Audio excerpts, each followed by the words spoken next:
otros músculos masticadores que, como tienen que afectar una articulación que es compleja, tienen movimientos que son complicados y tienen orígenes e inserciones que son difíciles. Algunos de esos tienen algunas inserciones complejas, es decir, encontrar incluso en el laboratorio los músculos pterigoides es difícil. Al principio es muy difícil de saber cuál es cuál, porque se confunden rápidamente. Entonces, estos son músculos sobre todo de cabeza y cuello, como son muchos, y no son tan amplios, no son tan grandes como los músculos del tórax, como los músculos del abdomen, entonces deben manejarlos rápido, tienen que tratar de leerlos rápido para que ya sea un componente que usted lo descargue, y diga, bueno, yo ya lo estudié, ya no veo más hasta la prueba. Lo estudié, me lo sé y más encima me fue bien en el laboratorio. Ahora me dedico netamente a los músculos del tórax, del abdomen, miembro superior, etc. También tienen que empezar a observar lo siguiente, que a medida que la clase avanza, usted va incorporando una cantidad de fibras de musculares y de músculos y de músculos y de orígenes de inserciones que si no lo toma rápido, es muy probable que quede desbordado en poco tiempo. Es decir, que yo creo que si usted lo ha estudiado ya, mañana, cuando tengamos clases probablemente de tórax y en lo que resta del cuello, usted ya va a haber visto un par de cientos de músculos y usted debe haberlo visto, por lo menos haberlo estudiado algo. Es decir, que cuando tengamos clase de laboratorio el día lunes,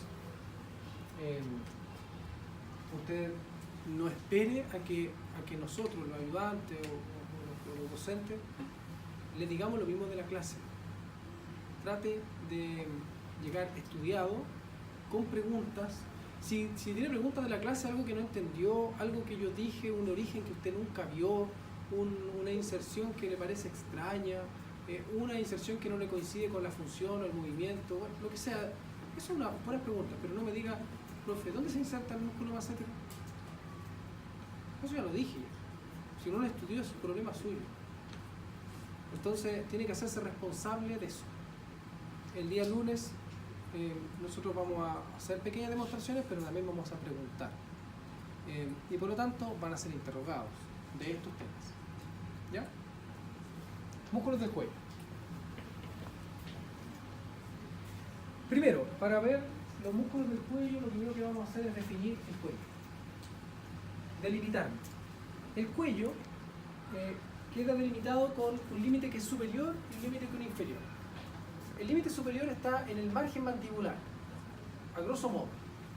Específicamente en el margen anterior e inferior del mentón, siguiendo una línea que pasa por el margen de la mandíbula, el margen mandibular, hasta el gonion o ángulo de la mandíbula, sube por el margen posterior de la rama de la mandíbula y llega al trago del oído, si es que estamos a nivel de la piel o al hueso timpánico, para ir al poro acústico externo, al proceso mastoides, y luego seguir por la línea nucal superior hasta la protuberancia occipital externa, y luego encontrarse con la línea imaginaria que viene del otro lado. O sea que esto es un círculo aproximadamente.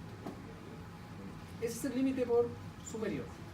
El límite inferior está dado por la escotadura yugular, la articulación que se denomina externo clavicular, el margen anterior de la clavícula hasta el acromion, y del acromion una línea que desciende, ¿se ve mejor acá? No, una línea que desciende hacia el proceso espinoso de C7, haciendo entonces una especie de rombo hacia C7, y esa línea imaginaria designa lo que es cuello de tórax, delimita lo que es cuello de tórax.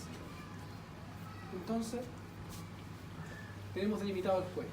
En este espacio del cuello nosotros vamos a analizar musculatura que va a tener distintas divisiones, y de esas divisiones van a depender algunas de otras musculaturas, como por ejemplo del músculo esternocleidomastoideo, que va a designar músculos que van a ser laterales, por ejemplo, de músculos que van a ser anteriores. Musculatura anterior, vamos a tener alguna que se proyecta por superior y otra que se proyecta por inferior, por lo tanto hablamos de músculos suprayoideos y músculos infrayoideos, puesto que el límite es el hueso yoides. Usted se va a encontrar de que en algunos textos, como Gray, como Moore, van a designar el cuello bajo el yoides, haciendo de que los elementos que son suprayoideos sean territorio de nadie, porque tampoco son de la cara. Pero después usted sigue leyendo y le dicen de que estos músculos del cuello, que son suprayoideos, pero ya le designaron que el cuello es de aquí abajo. Por eso es como ilógico, ¿ya? Entonces el cuello es bajo la mandíbula hasta la abertura superior del tórax, ¿ya? Y el yoides solamente forma un límite en la región anterior de la musculatura que es infrayoidea y suprayoidea. Entonces, vamos a mantener un contingente de músculos que van a ser algunos dados, por ejemplo, como el músculo platisma, un músculo facial, pero que va a estar puesto en el cuello, el músculo esternocleidomastoideo, que va a designar la región lateral del cuello, que va a estar bajo el platisma, músculos que van a ser de la región de la nuca, y aquí vamos a tener musculatura dispuesta en 4 planos. Estos músculos son muy potentes, son muy numerosos, son complejos en su disposición y por lo tanto hacen de que la región de la nuca sea árida, es decir, no hay casi estructuras neurovasculares de importancia, porque básicamente son puros músculos, los músculos de la nuca. Y aquí estamos viendo los músculos de la región anterior, que van a ser los músculos supra e infrayoideos, que van a estar en relación al yoides y que van a provocar una sinsarcosis a este nivel. Músculo platisma. El músculo platisma lo estábamos analizando hace poquito, dijimos de qué se trataba, pero es un músculo que forma el primer plano de músculos del cuello, por la región anterior y por la región lateral. Por lo tanto, nosotros debemos pensar que siempre que se nos muestre un cadáver, un modelo o algo por el estilo, usted debe decir que el primer músculo del cuello es el platisma. ¿Por qué se los digo? Porque en los modelos y en el cadáver también, normalmente uno los extrae, los saca, para poder ver la musculatura que está debajo. Y el estudiante piensa que el primer músculo, por ejemplo, la región lateral del cuello, es el músculo esternocleidomastoideo. Y eso es un error. Y después cuando se le pregunta en la prueba, usted cae en eso, porque se le olvida que está el músculo platisma. También se denomina cutáneo del cuello. Mueve la piel entonces de la región. Y tiene una conexión, dijimos, con la vena yugular externa, que la mantiene constantemente abierta para aumentar su flujo. Pero inmediatamente debajo del músculo platisma, que básicamente está a nivel de la piel, mantenemos el músculo esternocleidomastoideo. Y entonces vamos a empezar a designar los músculos del cuello en relación a la región lateral, ¿ya? Músculo esternocleidomastoideo.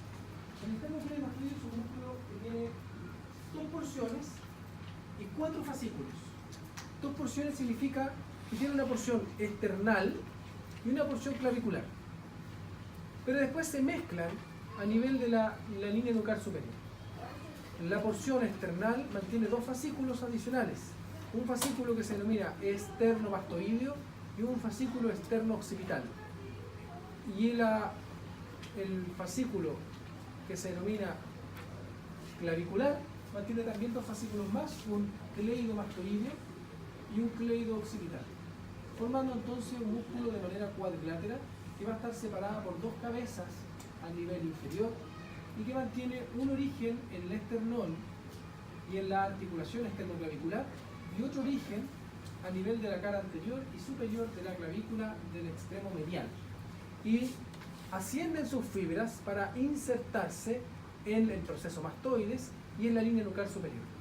Este músculo, cuando se contrae, es capaz de hacer rotar la cabeza, de tal forma de que la contracción del músculo del lado izquierdo lleva la rotación de la mandíbula hacia el lado contralateral, o sea, hacia el lado derecho, haciendo de que la mandíbula, o más bien el mentón, rote al lado contralateral. Si ambos se contraen, puede mantener una rigidez de la cabeza, puede hacer que la cabeza vaya hacia el anterior, o también mantienen erguido el cuello, o también pueden hacer a través del proceso mastoides, pero más bien de las porciones occipitales, que desciendan, haciendo que el mentón ascienda. Entonces hacemos una pequeña extensión de la cabeza.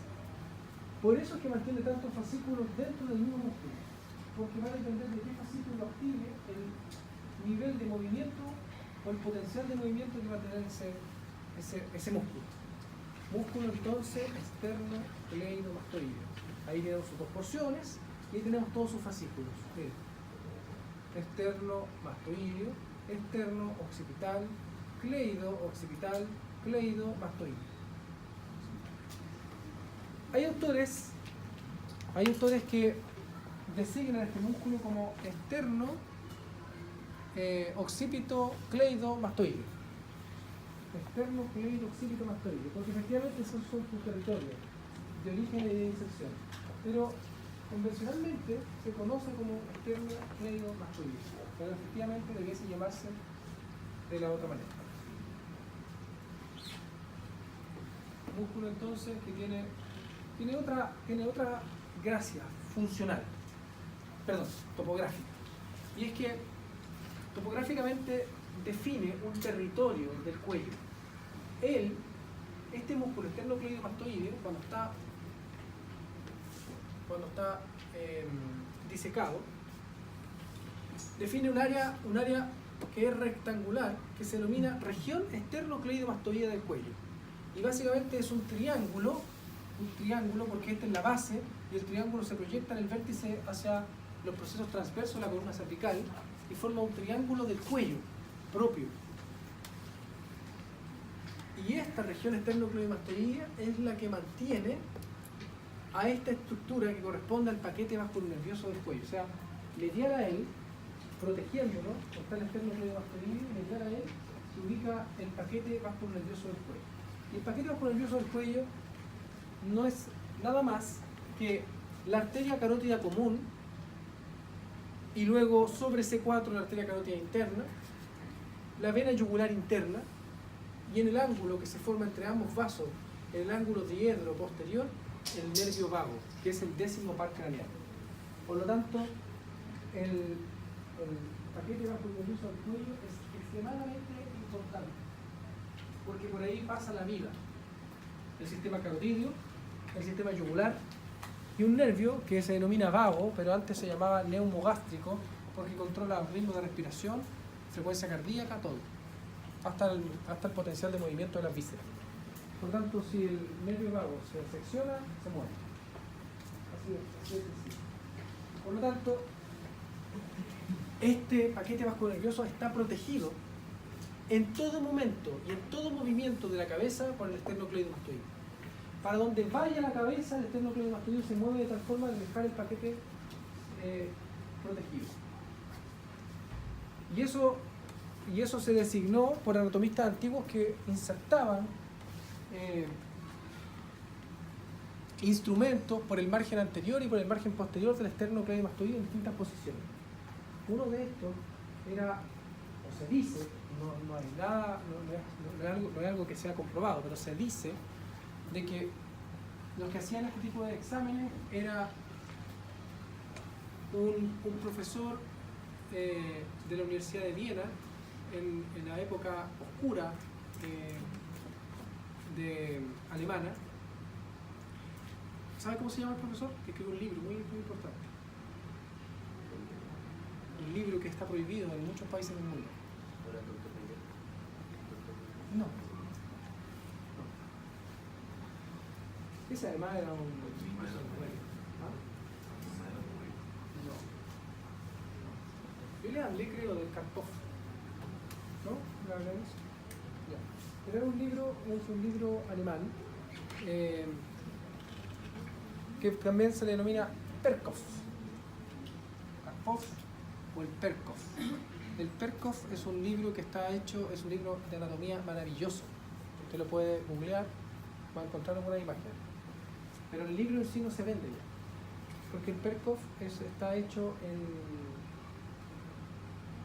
solo con judíos y está hecho con las caras, no está pintado con las caras de los judíos, con expresiones faciales dolorosas y mostrando una parte de la disección y otra con la expresión facial. Por lo tanto, se dice que es probable que hayan hecho vivisección. Y después de ese tipo de disecciones se sabe, por ejemplo, que el esternocleidomastoideo es un protector de el paquete vasculonervioso del cuello, porque no eran capaces de seccionarlo cuando insertaban instrumentos a través del cuello en distintas posiciones. Es un poco raro, ¿no? Lo que estoy diciendo, pero finalmente es parte de la historia y creo que googleen al menos de dónde viene, quién era el profesor, quién diseñó el libro, cómo se diseñó y por qué está prohibido. ¿Ya?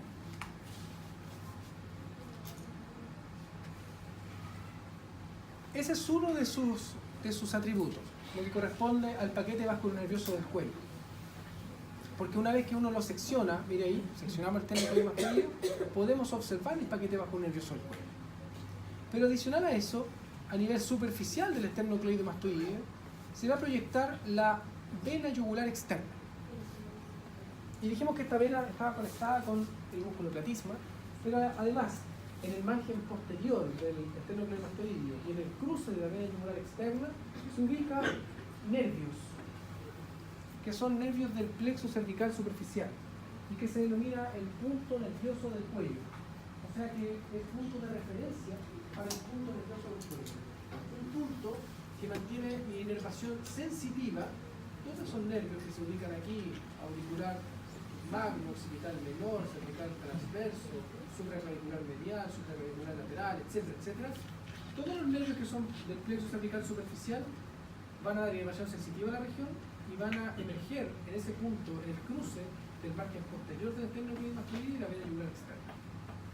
Eso es importante si nosotros queremos colocar, por ejemplo, anestesia en alguna parte de esta región. Porque si hay un corte en alguna sección del cuello, en alguna región del cuello, y va a tener que hacer anestesia para poder hacer, por ejemplo, una sutura, tiene dos formas de hacerlo. O lo hace de una manera perifocal, es decir, colocando inyecciones alrededor de la herida, por ejemplo, 5, 7 o 15 pinchazos para poder dar anestesia a la región. Y de una manera bien nerviosa, porque un médico que hace una anestesia perifocal a este nivel sabe que está en el cuello, y como estoy en el cuello, voy así con la aguja. Esa es una opción. Y la otra opción es saber anatomía. Y si usted sabe anatomía, dice, no, yo coloco 3 gotas de anestesia con 3 milímetros de una aguja en el punto nervioso del cuello y se acabó porque mantengo la anestesia de toda la región. Y hago la sutura tranquilamente. Y el paciente se va feliz porque apenas le colocaron anestesia. Y no lo pincharon 7 o 15 veces. Esa es la diferencia entre saber esto y no saber. Por eso es que yo necesito que usted se embeba en anatomía y en morfología. Ahí estamos viendo algunos de los movimientos que produce. En este caso se ve como una lateralidad nada más de cabeza, pero es una lateralidad con rotación, porque la mandíbula va al lado contralateral de la contracción del músculo. Por lo tanto, no es un músculo escaleno. Los escalenos hacen eso, sino que la mandíbula rota hacia la región contralateral. Y usted cuando hace ese movimiento puede sentir la contracción del esternocleidomastoideo cuando está haciendo el movimiento de rotación de cabeza. Pero tiene otro detalle importante. Este músculo está inervado tiene una inervación mixta, dada por un nervio espinal y un nervio craneal. Pero el nervio craneal, él es el que le proporciona la inervación motora. El nervio espinal le da inervación sensitiva a este músculo, sensitiva, o sea, además tiene una inervación sensitiva rica. Y inervación motora dada por un nervio espinal, que es el nervio accesorio. Y el nervio accesorio es el único nervio, el 11º par craneal. El nervio accesorio, como es un nervio craneal, y es especial y es complejo, es el menos complejo en teoría de todos los nervios craneales, porque se comporta como un nervio espinal potenciado. Es un nervio espinal que deriva del tronco encefálico y le da la oportunidad de mantener contacto con otros núcleos de los nervios craneales e inerva al esternocleidomastoideo y al trapecio, de tal forma de que esos dos músculos que son potentes, que están por la región lateral y posterior del cuello, son capaces de mantenerlo erguido o con la cabeza erguida, y lo mantiene en una posición tal que se correlaciona con el ritmo circadiano. y con su vigilia. Es decir, si la persona está en estado de vigilia, esos músculos lo mantienen despierto. Si usted se empieza a cansar, como veo algunos por aquí que ya están así, cansados, sé que no se pueden quedar dormidos, porque no están en una posición tal que les permita que estos músculos, el esternocleidomastoideo y el trapecio, hagan de que usted, una vez que se le cae la cabeza por el sueño, llega un punto en que se cayó y volvió a despertar. Y vuelve a despertar sin haber asustado. Porque la formación reticular que conecta los músculos que conecta los nervios craneales hace que este nervio accesorio lleve la información hacia el tronco del encéfalo, diga, esta persona está quedando dormido, así que activemos todo a través del SARA, que es una formación reticular. ¿Sabe lo que es el SARA? No. Después lo vamos a ver en todo caso. Pero es una formación de núcleo que hacen inundan con señales el tronco del encéfalo para que despierten todos los núcleos del cráneo. Y entonces usted abre los ojos, ve perfecto, oye de nuevo perfecto y no se puede quedar dormido. Pero va a pasar unos 5 o 10 minutos y usted vuelve a lo mismo. Con un alargamiento, una disminución del potencial, y llega un punto en que usted se empieza a quedar dormido, cierra los ojos y va de nuevo y se cae. Los músculos esternocleidomastoideo y trapecio dejan de estar inervados e inmediatamente se hace el mismo feedback y despierta nuevamente y vuelve a subir la cabeza. Y eso le ha pasado mucho aquí por 50 minutos. Pero como yo sé que no se va a quedar dormido porque su SARA lo mantiene activado, entonces lo que yo quiero que usted sepa es que estos músculos no son igual que otros. Que el esternocleidomastoideo y el trapecio son músculos especiales y que todo lo que tenga que ver con el nervio craneal es especial. Lo ordinario está inervado por el nervio espinal. Para eso tenemos la médula espinal. Más profundo al esternocleidomastoideo, pero siempre en la región lateral del cuello, mantenemos este contingente muscular que se denominan músculos escalenos. Los músculos escalenos a mí me gustan mucho porque son músculos con un potencial de movimiento bien especial. Y también tienen esa riqueza entre el origen, la inserción, la función y topografía. Porque los músculos escalenos son el escaleno anterior, el escaleno medio y un escaleno que está por allá que se denomina escaleno posterior. 3 escalenos profundos del cuello en la región lateral. El escaleno anterior, que es ese, se origina en el tubérculo del escaleno anterior de la primera costilla. Se va a insertar en los tubérculos anteriores de los procesos transversos de C3 a C6. Los tubérculos anteriores de los procesos transversos de C3 a C6. Y va a descender. Este músculo es capaz de proporcionar, al igual que los otros, una lateralidad de la columna cervical. No de la cabeza. Pero al final igual mueve la cabeza. ¿Se entiende? Porque existen otros músculos que van a hacer lateralidad de cabeza, como el recto lateral de la cabeza. Pero una vez que se inicia la lateralidad de cabeza, sigue la columna. Y la columna cervical es la que le proporciona el potencial de movimiento y contracción unilateral de los músculos escalenos. Pero si este músculo escaleno se contrae conjuntamente con el contralateral, es capaz de provocar una rigidez de la columna cervical. De tal forma que usted puede, por ejemplo, resistir la fuerza. Si ustedes lo quieren empujar desde la cabeza, lo quieren botar, le pegan en la frente, usted puede tener una rigidez tal que usted no lo logran botar. Pero además, después de que usted le pegaron, usted va y ¡pum!, le da un cabezazo. Y ese cabezazo también está dado por los músculos escalenos. Porque tiene la capacidad de hacer que el movimiento de la columna cervical sea hacia anterior. Si están los dos activados, a ambos lados. Y los 3 músculos escalenos. Ahí se pueden ver mejor, separados del resto de la musculatura.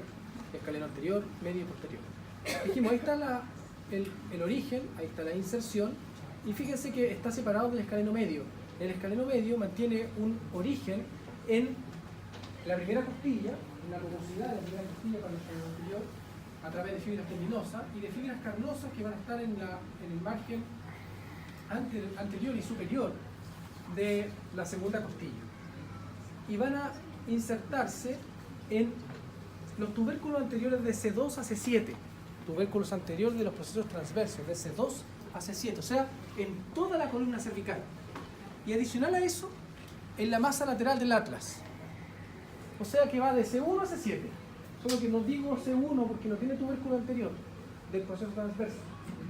Desde la masa lateral del atlas y de todos los procesos transversos del tubérculo anterior, y va a insertarse en esa región y se origina en las dos primeras costillas. Y el escaleno posterior tiene un origen en la segunda costilla, más bien, en la cara superior de la segunda costilla, y se proyecta hacia los tubérculos posteriores de los procesos transversos de C4 a C7. De C4 a C7, pero los tubérculos posteriores. Y por lo tanto, el escaleno medio y el escaleno posterior están casi unidos. Ahí están separados por un instrumento, pero están unidos. Pero el escaleno anterior y el escaleno medio están separados. Y están separados formando un espacio que se denomina desfiladero de los escalenos. El desfiladero de los escalenos. Y aquí tenemos su importancia topográfica. Es que entre el escaleno anterior y el escaleno medio se proyectan un contingente de nervios que se denomina el plexo braquial. El plexo braquial se proyecta entre el escaleno anterior y medio. Y además, la arteria subclavia se proyecta en el espacio. Por lo tanto, en el desfiladero del escaleno existe la arteria subclavia y los nervios del plexo braquial. Y ahí se ve, por ejemplo, la arteria subclavia. En cambio, la vena subclavia se va a proyectar anterior al escaleno anterior. Importante topográficamente. Y además, el escaleno anterior tiene una importancia topográfica porque se relaciona por anterior con el nervio más importante del cuello, con el nervio que deriva del plexo braquial pero profundo, y que es un nervio complejo pero es raquídeo, se llama nervio frénico. Y el nervio frénico básicamente hace mover el diafragma, es decir, le proporciona la respiración e inervación sensitiva a regiones muy importantes como las pleuras y el pericardio. O sea que mantenemos una relación importante entre el escaleno anterior y el nervio frénico. Finalmente ve que los músculos no solamente se mueven, sino que también son importantes por otras razones. Aquí tenemos entonces el escaleno, los escalenos. Mire cómo está aquí el escaleno anterior. Mire aquí cómo se proyecta el nervio frénico, el tórax, el escaleno anterior. Mire entre el escaleno anterior y el escaleno medio. Se proyecta el plexo braquial. Y aquí se puede ver cómo se proyecta la arteria subclavia. Perfecto. Es un buen dibujo.